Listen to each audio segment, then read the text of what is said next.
اشاعت اسلام میں سب سے زیادہ حصہ قرآن کریم کا ہے۔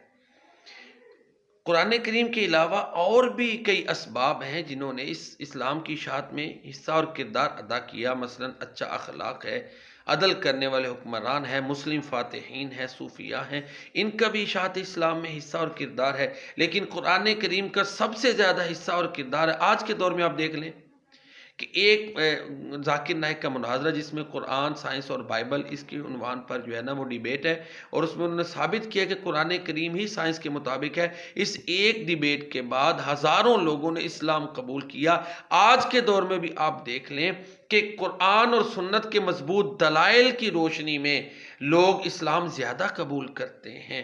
تو لہذا اللہ کے نبی کا فرمان بھی ہے کہ مجھے قرآن کی شکل میں جو معجزہ دیا گیا وہ ہمیشہ ہمیشہ کے لیے میری صداقت کی دلیل ہے۔